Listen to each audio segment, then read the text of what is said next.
children, how are you? I hope you all are good and you are safe at your home. Children, today I will give you some important very short answer type questions, and today's topic is the chapter 3 drainage and the chapter 5 natural vegetation and wildlife. I will give you from two chapters very short answer type important questions and also answers. You will have to write and learn these question answers. Okay, let's see very short answer type questions. So children, start writing and reading and learning also. What is the meaning of water divide? Give an example.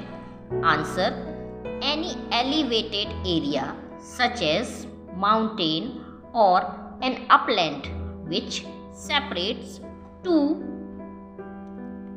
drainage basins is known as water divide.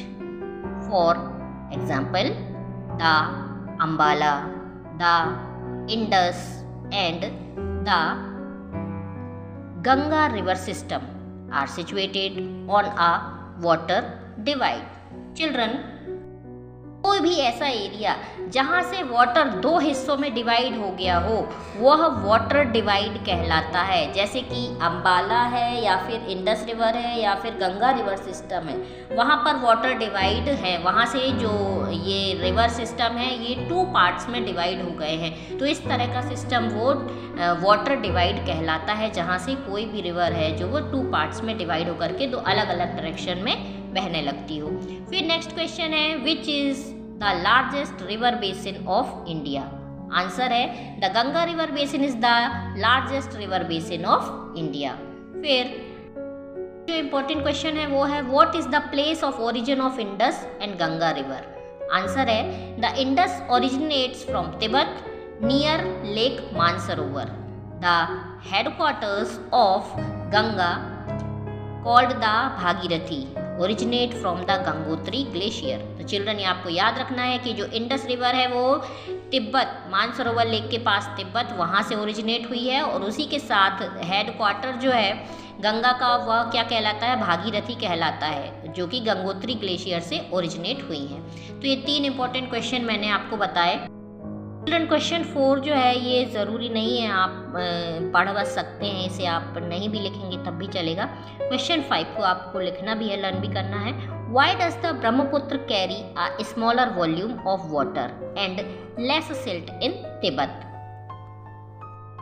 Answer है, in Tibet the river carries a smaller volume of water and less silt as it is a cold and a dry area.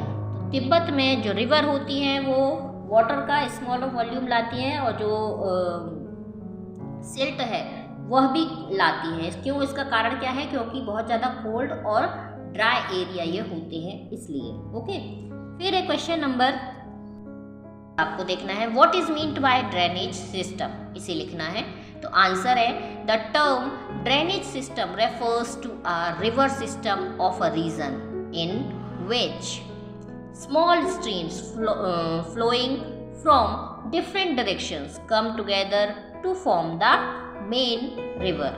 Children, what is meant by drainage system? drainage system क्या होता है? Term drainage क्या है? जो river system जो होता है किसी भी एरिया का, किसी भी रीजन का, वहाँ पर जो रिवर होती है डिफरेंट डायरेक्शन में जो फ्लो होती है ना, वही क्या कहलाता है? ड्रेनेज सिस्टम कहलाता है। नेक्स्ट क्वेश्चन है, what is meant by river capture? तो when a river captures the course of another river it is called as river capture. यदि एक रिवर दूसरी रिवर का जो एरिया है, जो प्लेस है, उसे कैप्चर कर लेती है, उस पर एक प्रकार से कब्जा कर लेती है, तो वह कहलाता है river capturing. Okay, important question है वो है, व्हाट इज नमामि देवी नर्मदे? नमामि देवी नर्मदे क्या है? The Narmada river conservation mission undertaken by the government of Madhya Pradesh is known as Namami Devi नर्मदे। आप जानते हैं कि हमारी जो नर्मदा रिवर है उसको सुरक्षित करने का मिशन जो है वो किसने लिया है? हमारे मध्य प्रदेश की गवर्नमेंट ने लिया है, और वही नमामि देवी नर्मदे जो है वह कहलाता है। इसके बाद है, what is Namami Gange programme? तो ये आंसर भी आपको लिखना है। Namami Gange programme is an integrated conservation mission approved as flagship programme by the union government to accomplish the twin objectives of effective abatement of pollution, conservation and rejuvenation of the national river Ganga. तो children, जो national river Ganga है उसको सुरक्षित करने का काम, उसको pollution से बचाने का काम, जो भी सारे प्रोग्राम्स हैं वो फ्लैगशिप प्रोग्राम के अंडर में अप्रूव किए गए हैं। और वह किसने किया है? सेंट्रल गवर्नमेंट, यूनियन गवर्नमेंट के अंडर में ये चीज़ आती है और यही प्रोग्राम जो है नमामि गंगे प्रोग्राम कहलाता है। इसके बाद चिल्ड्रन, आपको मैं जो natural vegetation and wild life के जो important very short answer type questions हैं वो आपको बताऊंगी, तो उन्हें आपको लिखना भी है और लर्न भी करना है। ये है natural vegetation and wild life. इसमें हम शॉर्ट आंसर टाइप क्वेश्चंस देख लेते हैं कुछ। What is meant by natural vegetation? Natural vegetation का क्या मतलब है?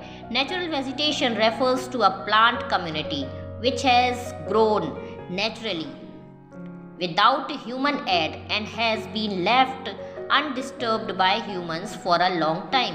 तो नेचुरल वेजिटेशन क्या होते हैं? ऐसे वेजिटेशन, ऐसे प्लांट कम्युनिटी जो कि ह्यूमंस की हेल्प के बिना ऑटोमेटिकली ग्रो करते हैं और ह्यूमंस की हेल्प के बिना ही वो काफ़ी समय तक जीवित रहे आते हैं, वो कहलाते हैं नेचुरल वेजिटेशन कहलाते हैं।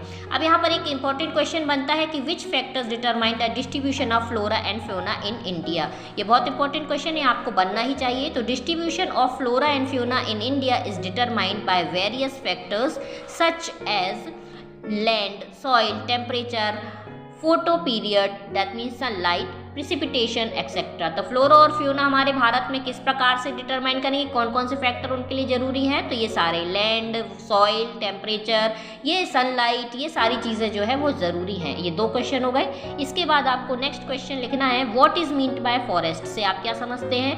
Forest refer to that part of land which is conserved naturally with trees, plants and bushes. तो फॉरेस्ट क्या है? ऐसा पार्ट, ज़मीन का ऐसा पार्ट जो कि नेचुरली कवर्ड रहे ट्रीज से, प्लांट से, बुशेस से, तो वो एरिया जो है वो क्या कहलाता है? फॉरेस्ट कहलाता है। एक क्वेश्चन है जो आपको लिखना है, वो है what is meant by ecosystem? Ecosystem क्या कहलाता है? All the plants and animals in an area are interdependent and interrelated to each other in their physical environment which thus form an ecosystem। तो सारा प्लांट और animal वाला वो सारा area जो कि एक दूसरे पर इंटरडिपेंडेंट होते हैं और साथ ही इंटर रिलेटेड होते हैं, फिजिकल एनवायरनमेंट के साथ साथ सारा मतलब एक दूसरे से इंटर रिलेटेड होते हैं। जैसे कि एनिमल्स हैं, प्लांट्स हैं, ये सारा मतलब आपका बायोस्फीयर, एटमॉस्फेयर, लिथोस्फीयर, ये सारा मिला करके आपका क्या बनाते हैं? इकोसिस्टम बनाते हैं। और है जो आपको लिखना है, which animal are found in montane forest? Montane forest में कौन से एनिमल मिलते हैं? The animals usually found in montane forest are Kashmir stag, spotted deer, wild sheep, jack rabbit, Tibetan antelope, yak, snow leopard, squirrel, shaggy horn wild ibex, bear and rare red panda, sheep and goats with thick hair. These animals are found in montane forest. And the last question you have to write down here, which is what is meant by sanctuary? And the answer is sanctuaries are just like national parks. These are natural habitats to conserve wild animals and to protect various species. Hunting without permissions is prohibited here.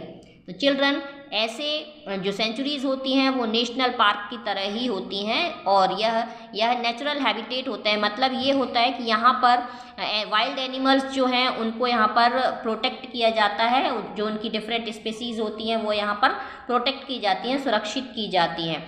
Naturally area जो होता है उनके लिए सुरक्षित रखा जाता है। यहाँ पर हंटिंग जो है वो बैन होती है, बिना परमिशन के हंटिंग यहाँ पर अलाउ नहीं होती है। चिल्ड्रन, आज मैंने आपको 2 चैप्टर के very short answer type questions बताए हैं जो कि आपको अपनी फेयर कॉपी में लिखना भी है, साथ ही लर्न भी करना है। ये आपके एनुअल एग्ज़ाम में हेल्प कर सकते हैं, तो इन्हें आप अच्छी तरह से प्रिपेयर करना स्टार्ट कर दें। नेक्स्ट वीडियो में मैं नया आपको very short answer type questions लेकर आऊँगी। Till then, good day.